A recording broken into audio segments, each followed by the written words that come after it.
Welcome to Part 3 of Eating Disorder Counselor Training, brought to you by allceus.com. This portion of the training is called When Self Meets Society, the Interplay of Cultural and Psychological Factors. Kierkegaard concluded that one root of all human misery and anxiety is the dilemma we must confront when we must choose. The eating disordered patient must try to make good choices about their bodies and remain true to their deepest needs and selves. What are these deep needs and selves, and how are they enhanced or thwarted by societal messages? Well, let's think about society's relationship with food, compulsive eating, dieting, and eating disorders. As normal humans, we get hungry. We need food, we get hungry. Society sends us lots of mixed messages. You're supposed to be thin, yet when you need comfort food, you should be eating brownies and Haagen-Dazs. Not so much. Conflicting messages. Society has a real love-hate relationship with food. They love to eat it, hate the fat, hate the weight. And there's no discussion or teaching of moderation. So the eating disordered patient who has a lot of other things that are out of control and feels completely out of control has difficulty making good choices in order to deal with what is perceived as conflicting messages.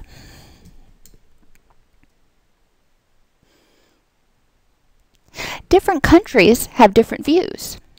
Fatness has traditionally been a greater preoccupation in Western than in third world countries. We are preoccupied with fatness. Well, let's back up. In the early years, people who were portly or overweight were perceived as wealthy because they had the luxury of having more to eat than they really needed. And then as the Industrial Revolution took over and the 20th century progressed, we saw a trend where people who were thinner were perceived as more elegant and more and prettier and more successful. So fatness takes on a whole life of its own in our culture. And in many cultures, weight is a representation of something. Investigators explored the body image concerns of immigrants from Africa and Great Britain. African women in general enjoy their fuller figures. Kenyan women who have resided in Britain for only 4 years often will have adopted the British viewpoint. Again, in many other countries where food is a luxury, it's not something that you have in surplus, being slightly overweight or greatly overweight can represent great wealth and great success. Eating disorders must also speak to the difficulties individual women have in regulating their self-esteem. The likelihood of women betraying our bodies by any means increases when we find it difficult to be true to ourselves because we have not had the resources to develop a sense of self. Okay, so a sense of self is sort of from, if you want to quote the old 70s, I'm okay, you're okay. Eating disordered women grow up in environments where they are often little chameleons. They are trying to get love by being whatever, whoever wants them to be. They're not deciding for themselves what they like, what they want to be. They are trying to get love, obviously not unconditional love, by being what they think they're supposed to be, by following the media's dictates, by following the dictates of their parents, their church, their society, their peers. So as the self-esteem goes up, eating disordered women tend to have periods where they're not binging and purging or starving themselves as much, or when they feel they have control of their food. Then their self-esteem goes up because they feel like they've conquered something. Thinness and weight control is a solution for many people with eating disorders, but to what problem? When I've talked with many women and a few men who have had eating disorders, what is it that you're trying to achieve? Well, I'm not lovable if I'm not thin. Okay. So thinness and weight control is a solution to being unlovable. When you say it out loud, it doesn't make a whole lot of sense. But in the mind of a person with an eating disorder, It's a one-to-one correlation. If I'm thin enough, then I will be lovable. If I am thin enough, then I will be successful. If I am fat, that tells people that I am lazy, depressed, miserable, unpleasant, whatever words they have associated with being heavy. Thinness and weight control is also something that occupies their mind. When everything else in the world is out of control, the one thing they can control is what goes in and what comes out. How heavy they are, how thin they are. If they start obsessing about their weight, losing weight, gaining weight, however they're obsessing about it, they're not having to think about those things in their world that they don't believe they can control. Whether they can or not, they don't believe they can control it. It's sort of a safe haven. It's an escape. What role models do we have that perpetuate thinness and weight control as a solution? I can't watch TV without seeing some sort of a commercial for weight control, exercise programs, or something of the like. Likewise, I also have difficulty watching the TV for very long without seeing some sort of a commercial that is promoting food for comfort, and if you eat this food, then you'll have a happy family. Food does not make a happy family. People make a happy family. They just happen to eat food. In what ways is betraying our bodies a solution if we have no stable sense of self? Well, if we don't have a stable sense of self, then we're asking other people to tell us we're okay. If we believe that we will be rejected unless we are thin enough, fit enough, pretty enough, etc., then betraying our bodies is a method of putting other people in front of ourselves, which, in a way, may try to engender external validation. Have eating disordered patients ever been true to their bodies and themselves? Probably not. Most eating disordered behaviors start very early in life. Many times you can trace it back even to infancy, when the child was stressed or sad or angry. They were given a bottle or given a cookie or given some sort of food to pacify them. Why do we call those little things that children put in their mouth pacifiers? Because it keeps them quiet. And a lot of parents aren't able to help children deal with emotional distress or willing to let them get it out of their system, so they pacify them, often with food. Let's also think back to times of turmoil and times of happiness when we're growing up. One of the things I do when I teach this in a face-to-face class is I say, okay, everybody tell me, what times or what sorts of situations do we eat in? We eat at meal times. We eat at birthdays. We eat at Christmas. We eat at Thanksgiving. We eat at funerals. We eat at parties. We eat at, and it goes on and on and on. Food is always involved, even if it's not during a meal time. It's obligatory in our society to make sure we always have something to offer people to eat. Meal times. One generally cited risk factor in the development of eating disorders is the dissolution of family mealtime. Okay, well, this isn't to put all the blame on the parents, but let's look at what mealtime constitutes. Mealtime is a time when the family can sit around the table and share ideas and share thoughts and support and encourage each other. Mealtime is also a time where children generally have to stay at the table till everyone's finished, so there's no benefit in scarfing your food down. Mealtime is also a time where parents can make sure children are getting adequate nutrition. If people are not getting adequate nutrition, they're going to be hungry. They're going to crave foods that they need in order to stay healthy.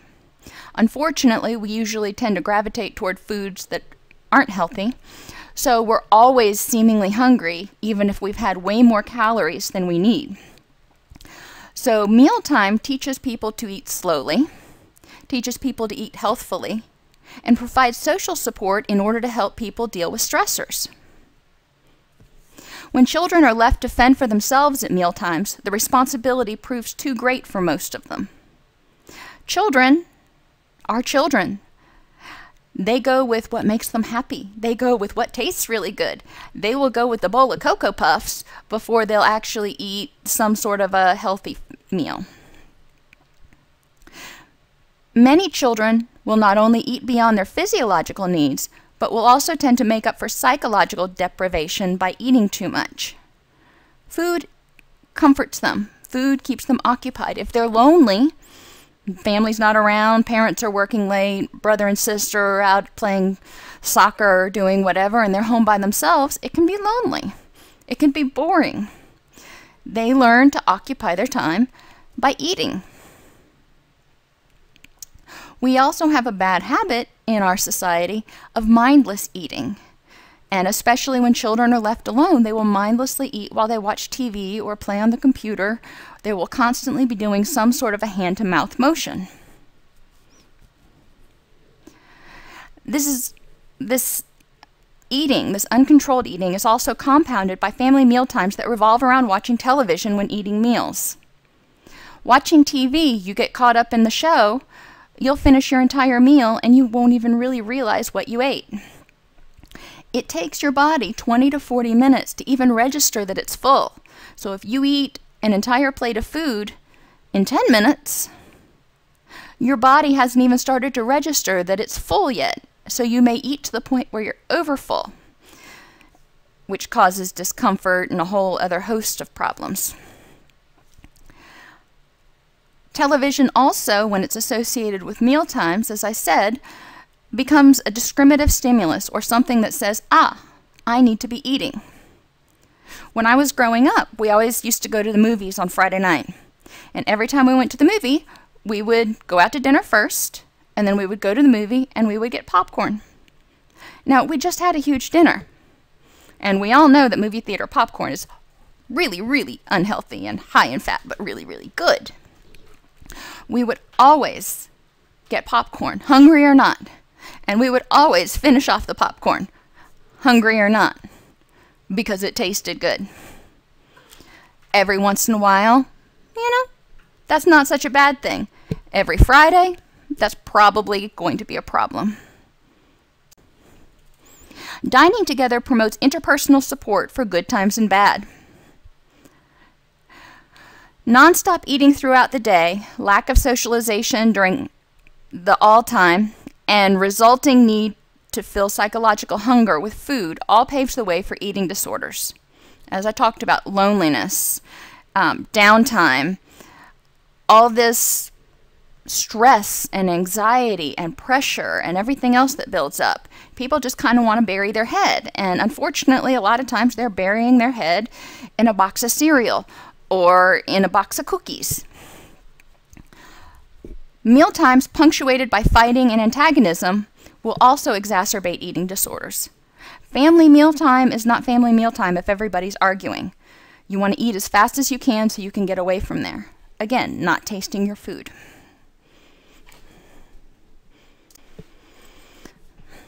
Women have internalized the notion that the size and shape of a body was a measure of worth.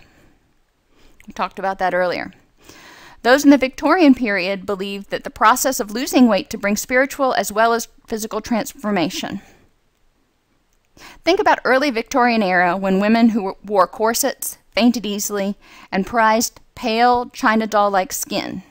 What message did this communicate?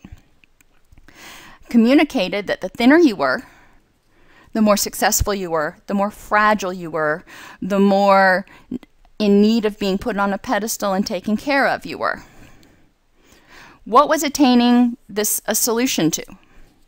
Attaining this status of the China doll skin and being very, very thin was a solution to being alone.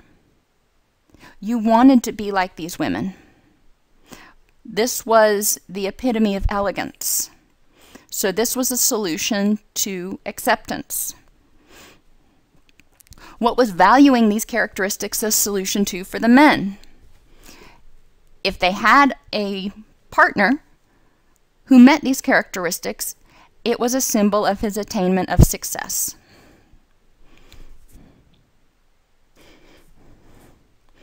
So is there a place for dieting?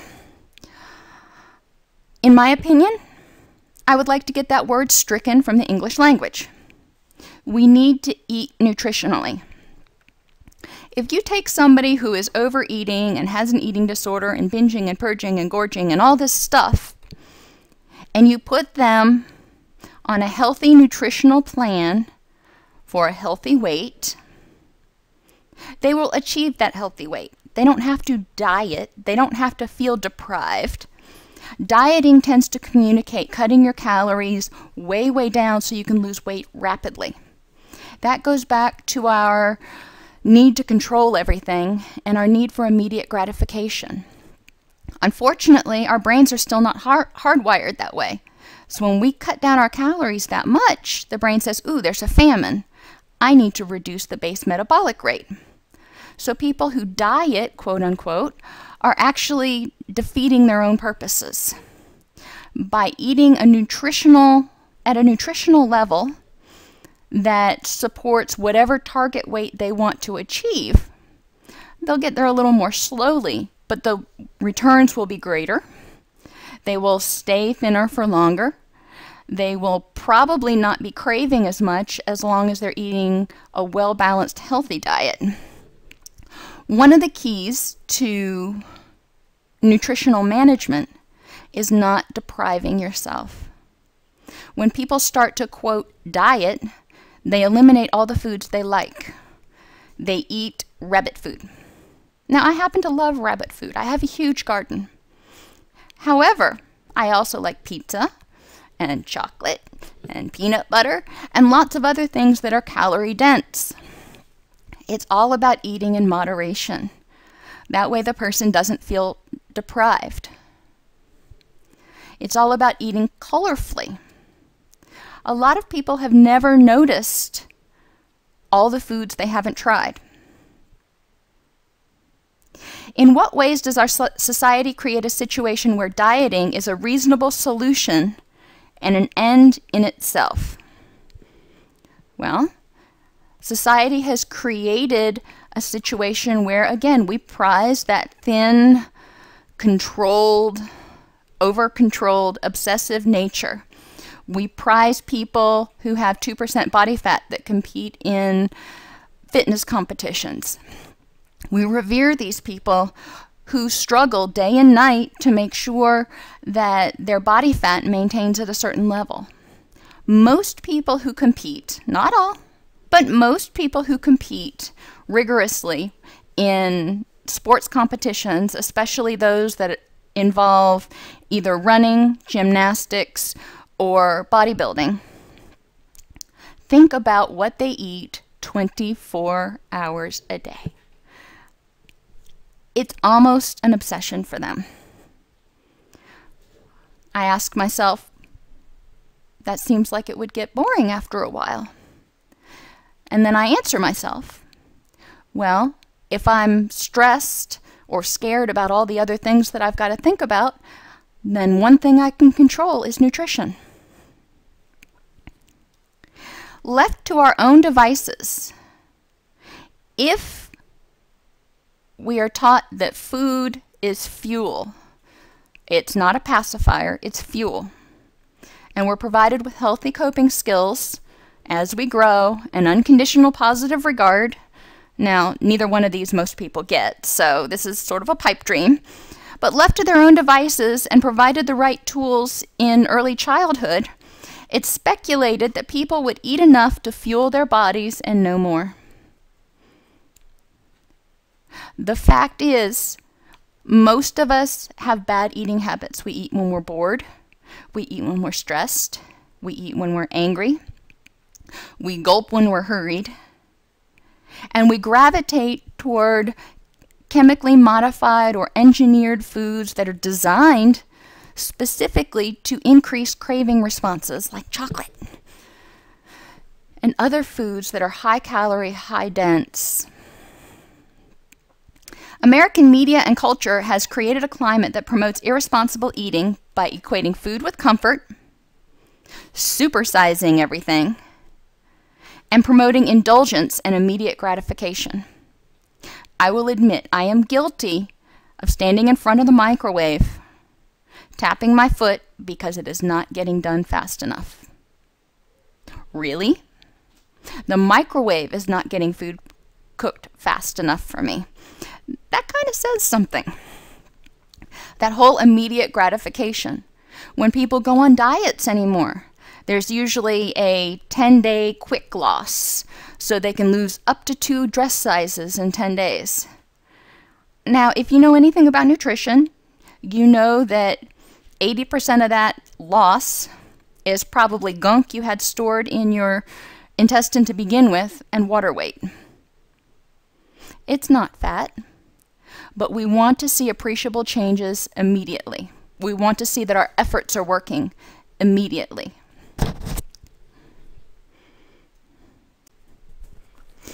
A study completed at the University of North Carolina of the body weight and attitudes among 3,100 grade school children. Grade school children. This is elementary school. 40% of boys and girls believe they're fat. Of these, 30% have dieted, 10% have fasted, and 5% have vomited. Youngsters who were only 7 or 8 years old were as preoccupied with slimness and dieting as their adolescent counterparts. Youngsters who were only 7 or 8 years old, that's second grade, people, were as preoccupied with slimness and dieting as their adolescent counterparts. I just want you to think about that for a minute. Alarmingly, their parents often concurred with them. So parents are now even jumping on the bandwagon and putting pressure on children not to be healthy, but to be thin.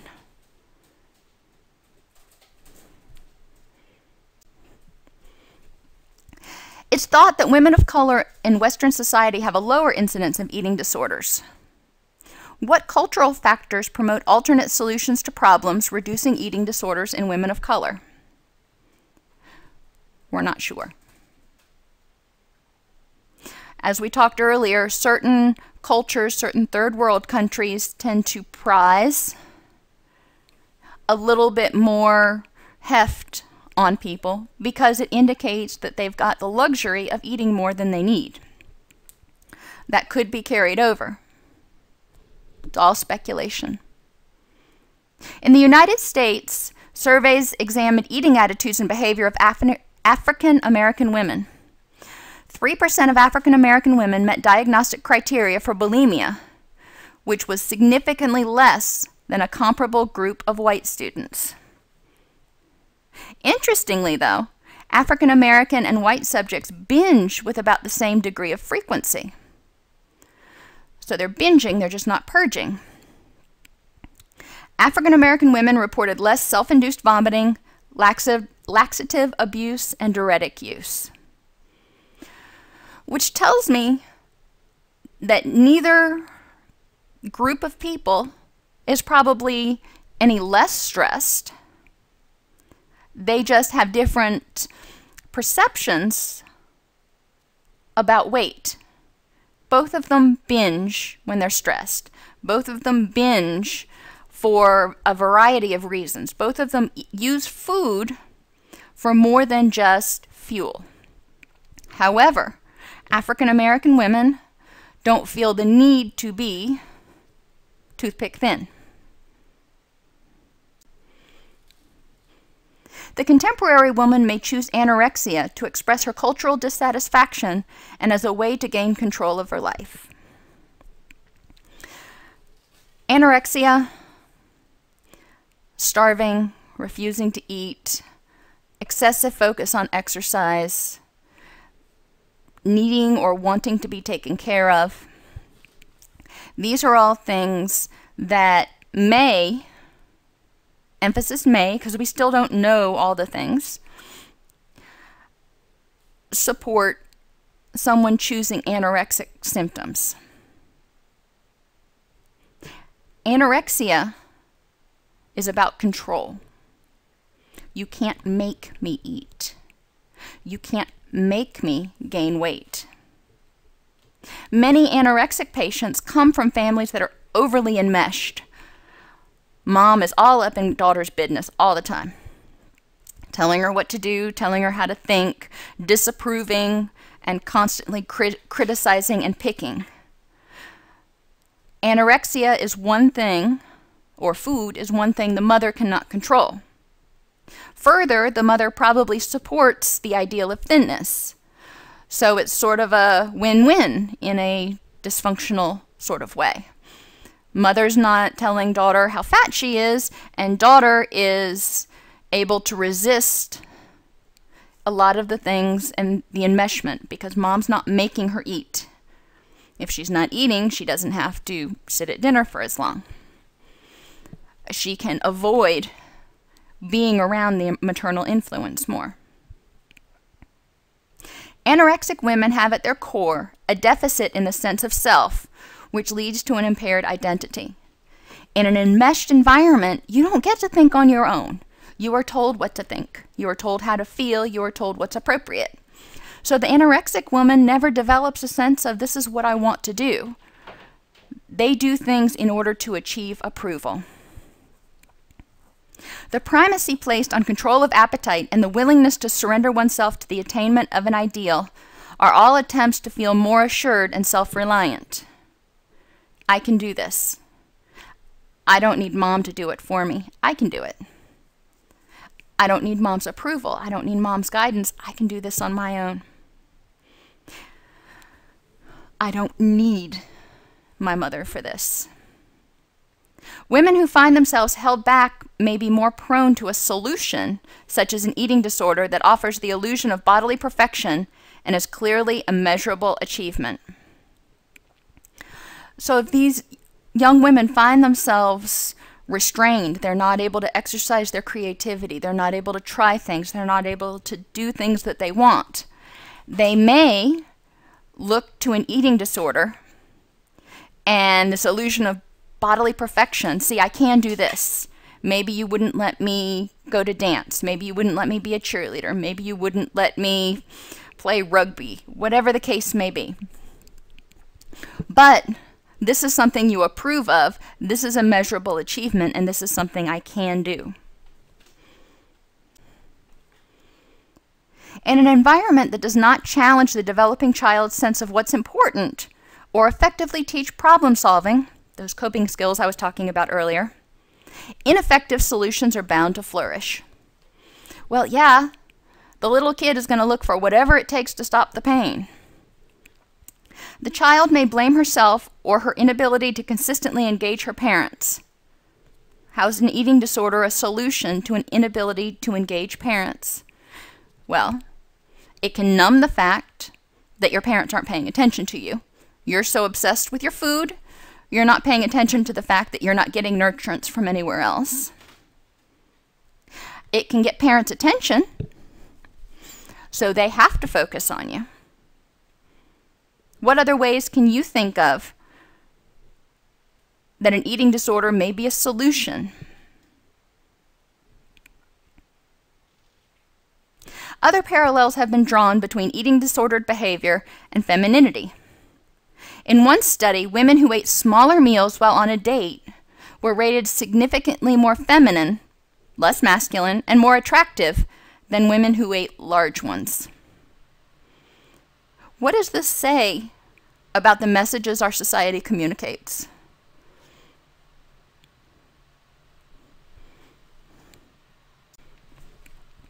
"75% of women and 54% of men said they often think about physical appearance and would prefer that their bodies were different. Among women, 78% were dissatisfied with their weight, and 35% wanted to lose 25 pounds or more. Now, given the skyrocketing rate of obesity in American society, that actually may be a healthy solution, but this research was done somewhere along the lines of 15 years ago. So losing 25 pounds would put people below a healthy body weight. Men were also dissatisfied with their physique. 56% would like more hair, and 34% would like to be taller. Both men and women are preoccupied with getting older. Why? What do you gain from being preoccupied with getting older? Well, you could say it's a way to deal with existential anxiety, the fact that you know that eventually you're going to die, and you want to put that off as long as possible. It could also be as basic as the fact that our society has communicated that young, vibrant people are attractive and lovable, and older people aren't. Is weight loss a reasonable solution to providing this gain? Does weight loss make people feel younger, prettier, and more vibrant? Sometimes. Is it healthy? Is it a reasonable solution? Not necessarily. It's all a matter of degree. Yes, exercise is wonderful. Exercise is really needed by everybody for lots of different reasons. We're not meant to sit in front of a computer 16 hours a day. But there are extremes. Likewise, everybody needs food. And everybody needs a treat every once in a while. But eating an entire large pizza every night, it's an extreme. The time, attention, money, and energy spent on appearance necessarily shifts us away from discovering ourselves, which solves what problem? The fact that we have no stable sense of self. If you open a cupboard and nothing's there, you go, oh crap. Well, looking inside of ourselves to discover ourselves is like opening up that cabinet. Nobody told us what to put in there. We don't know who we are. What are alternate solutions? A lot of people with eating disorders, and even those with other disorders, need to figure out who they are and what they like and be okay with that. And be okay with that. I personally, I'm not a girly girl. I love going out getting dirty, playing in the mud, working in the garden, working with my animals. That's what I like, and I'm okay with that. My mother would rather die. That's okay. I have my preferences, and I'm okay having different interests than my mother. And my family has their own interests. My son would rather not break a sweat if he can at all avoid it. He's excellent at what he does, but he does not want to share in a lot of the same activities that I do. That's okay, and he's okay with that. An investment in the body masks a deeper dread of looking at the self starkly and honestly. If we're constantly distracting ourselves, focusing on something else, whether it be alcohol, whether it be gambling, whether it be food, whether it be money, whether it be keeping up with the Joneses and maintaining ultimate control all the time. These are all distractions from looking at our true selves and figuring out what it is that would actually make us happy. Not just for right now, but would make us happy indefinitely. Every emotion changes the body image. The body contracts when we hate, becomes firmer, and its outlines toward the world are more strongly marked. We expand the body when we feel friendly and loving. We open arms, and we would like to enclose humanity in them. Think about it. Just basic counseling 101. When people get angry, they close off, they close their arms. When people are open and loving and accepting, they open their arms. People with eating disorders are most often closed off. They don't want anybody getting near them, physically or emotionally. Think about the child who is embraced by a mother who is unable to self-soothe, who becomes irritated and angry at the child's incessant crying, who subconsciously rejects it through her hardened nonverbals, which only causes the child to cry more. So you have a mother who hears a baby crying. It's like, oh crap, that kid's crying again. Grabs the child, tries to calm it. Child will not calm down. Child actually cries louder. Mother gets more upset. Child cries louder. My son, when he was an infant, had colic. Well, actually gastroesophageal reflux disease. He was a preemie, so he would trajectory vomit and all kinds of stuff. And it took 2 or 3 months of me researching on the internet, because the doctors wouldn't really look at it, to figure out what was wrong. In that time, he would scream for hours on end. We learned, and knowing that children are very perceptive, and thankfully my husband was on board with that whole notion, we learned that I had about a 45-minute tolerance, and my husband had an hour to an hour and 30 minutes of tolerance for the screaming. And as soon as it started to stress us out, we would hand the baby off, and somebody else would take over holding him and walking with him and rocking with him. We knew he couldn't help himself. And we knew if we got stressed, he would just get more stressed. When a parent grabs a child for comfort, like they would grab a teddy bear, that communicates volumes to a child. I can't self-soothe. The world is a scary place. I'm the grown-up, and I'm turning to you for comfort. Oh, there's some enmeshment there. There are a lot of very hinky things that are communicated through nonverbals. According to Alfred Adler, when an individual perceives one aspect of the body as inferior, the person tends to generalize this inferiority to the entire self-concept.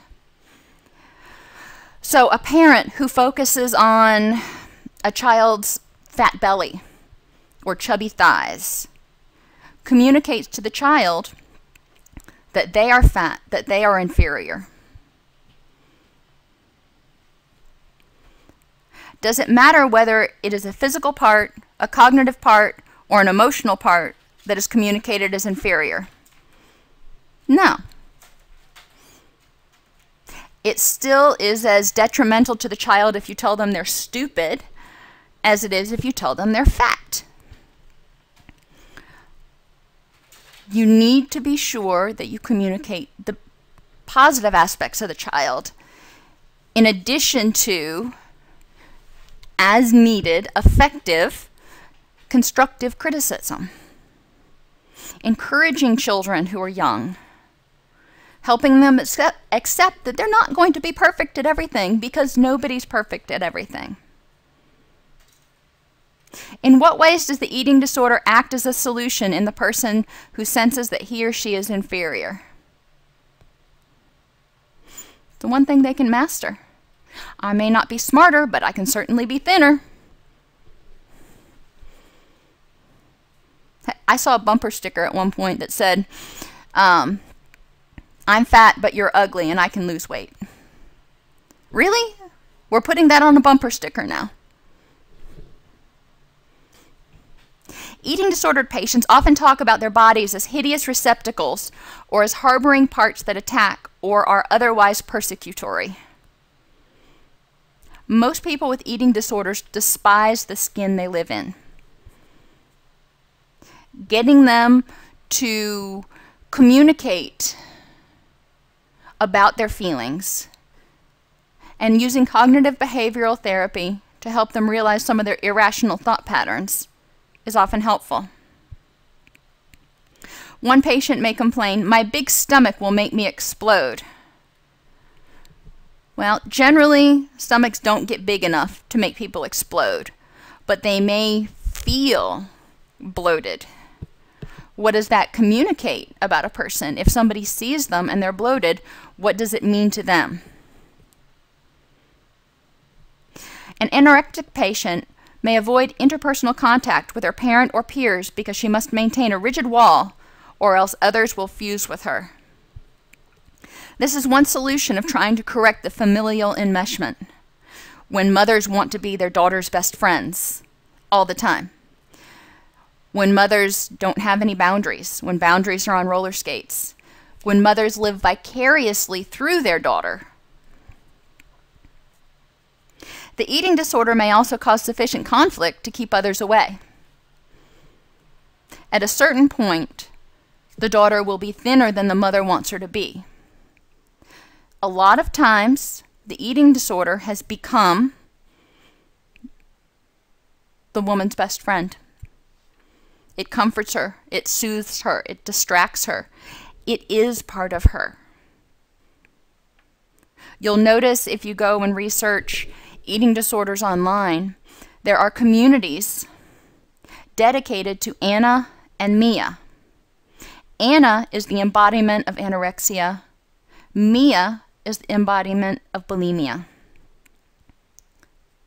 If you take somebody and say, you've got to get rid of this whole aspect of yourself, it's scary.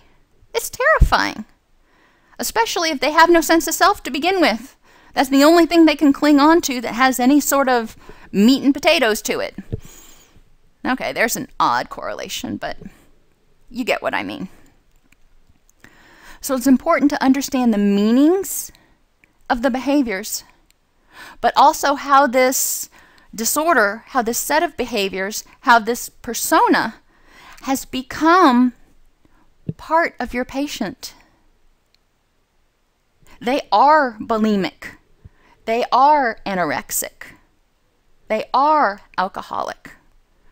That is part of who they are right now. And by banishing that part, you have to provide them something to replace it with. One patient said, I like to see what I put in when I throw up. I need to see every piece. I know exactly what I've eaten and that I can control whenever I take in because I can get it out when I want to.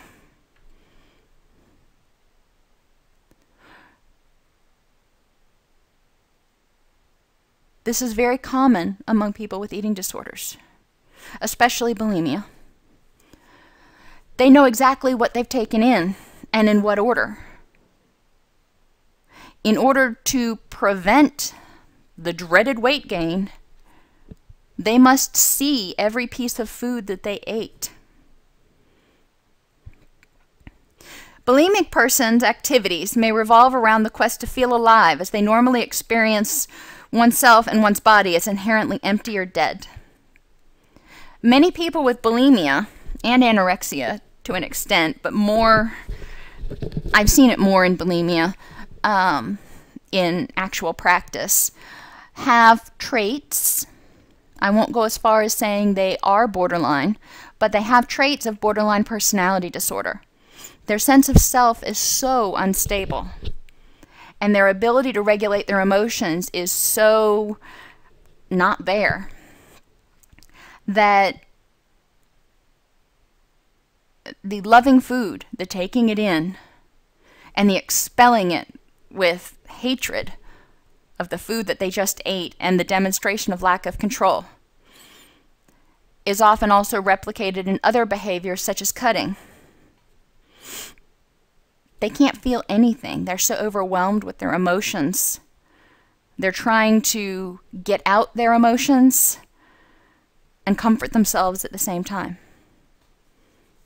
They feel out of control of their lives and their emotions, but the one thing they can control is food. So many of our ideas about our body are conditioned or habitual.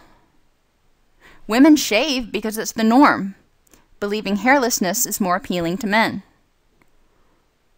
Women are supposed to be thin, and if they're not, culture assumes that they're unhappy, dissatisfied, lazy, sloppy, or ugly, or any combination of that. If you ask a person with an eating disorder what they think about a person who is significantly overweight, the words they use are the words that they attribute to themselves when they feel like they've eaten too much or they feel fat, depressed, angry, lonely, miserable. Women with eating disorders have had personal experiences with social rejection in connection with appearance.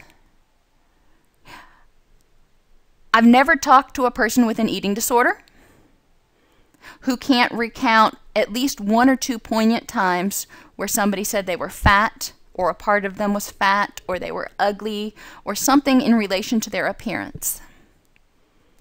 They take this and overgeneralize it and say, well, that's the one thing I can control.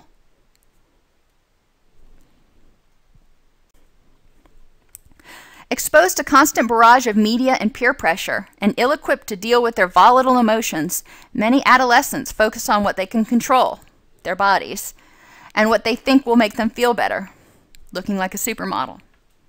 Think about how we prize and elevate people who are rich and famous and thin. Walking the red carpet.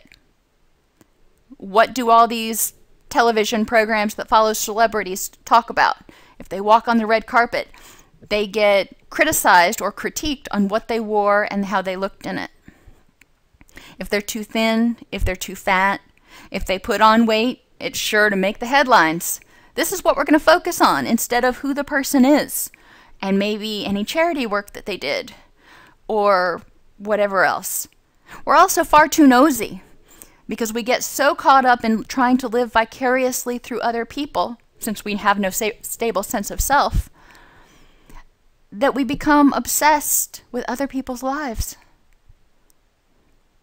Studies on bulimic individuals show that they are inordinately concerned about shape and weight and frequently report that they feel fat. One of the first things that I try to work with people in treatment is to help them understand that fat is not a feeling.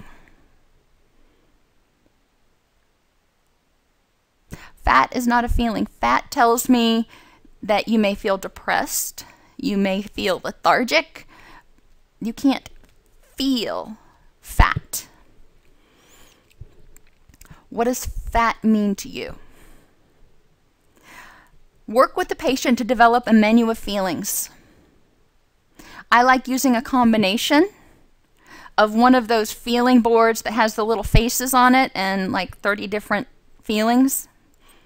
But also I get one of those great big 64 color boxes of crayons, and I have people choose a color for every different feeling. That helps them really identify which ones are vibrant and energizing and positive, and which ones are powerful and heated, and which ones are dark and gloomy and maybe all-consuming. Help her identify what feelings are related to fat. When you feel fat, what feelings are associated with it? Depression, isolation, loneliness, fear. Help her identify how fatness or food has been a solution. How does food make you feel better? Help her identify how she believes thinness will be a solution.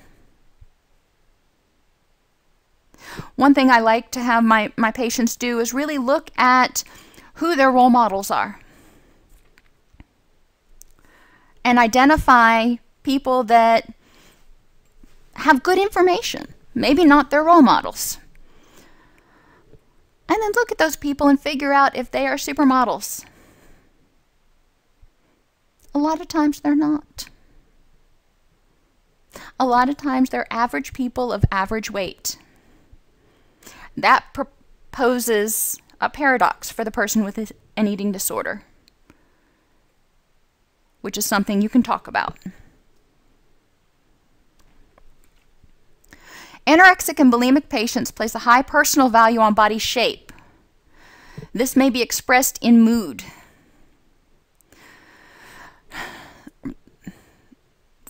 When they feel fat, fat is big, fat is large, fat is all-consuming, fat is depressing, fat is overwhelming. They may exhibit depressed mood. Well, if you're carrying the weight of Job on your shoulders, you're going to be pretty tired and exhausted and lethargic too. Low self-esteem is manifested in a more general state of self-deprecation. Always wanting to put themselves down. A lot of times that's in order to get compliments from others because they cannot self-validate. Investment in one's body to the exclusion of other concerns provides the solution of avoiding connection or dependency on others. If you're constantly worried about what you're eating and you won't eat in front of other people and you don't want to touch other people, then you don't have to depend on other people because you've basically shut them out. And if nobody in your life has ever been trustworthy, that seems like a pretty good solution.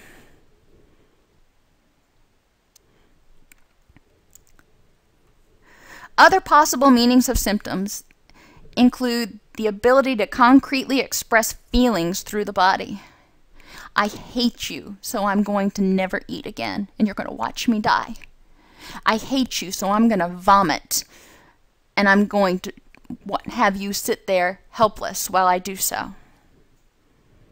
Some schools of thought postulate that the body is abused in part to engage the caretaking persons. I'm helpless. Look what you made me do. Now I'm in the hospital. Now are you going to shape up, or am I going to have to be back in the hospital? Individuals must learn how they are using the eating disorder to make significant statements about their needs.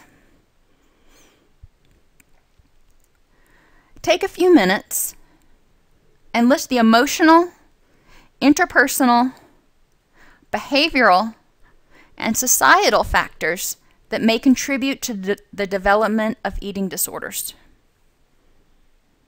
I'll get you started. Emotionally, we teach people when they're sad to eat. It'll make them feel better. Interpersonally, we chastise people for eating and being fat. Behaviorally, we do not teach coping skills, moderation, or patience anymore. So the person is left to try to find something or some way to self-soothe. And societal factors. Look in the media. Patients with eating disorders describe a dreaded state of being with their own bodies. An eating disorder can be a solution to this because they're focused on the food and the expulsion of their food. They're not focused on their bodies.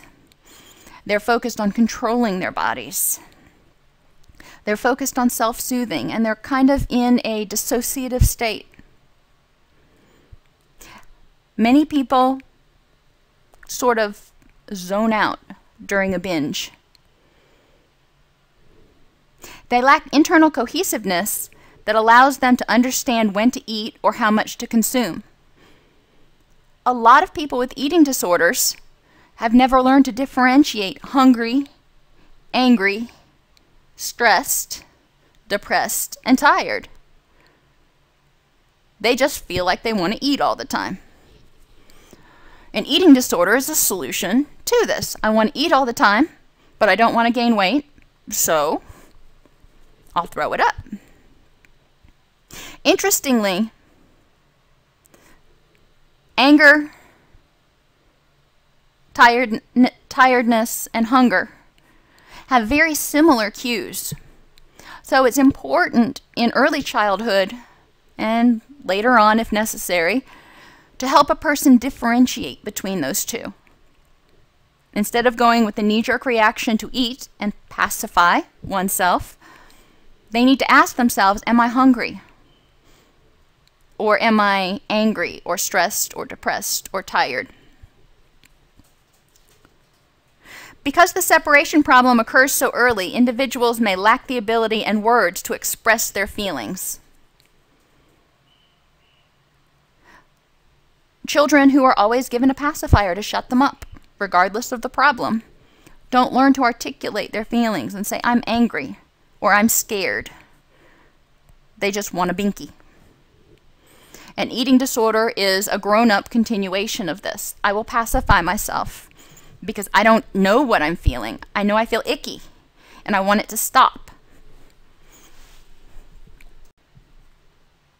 Thank you for watching this presentation, and I hope you enjoyed the upcoming presentations on eating disorders.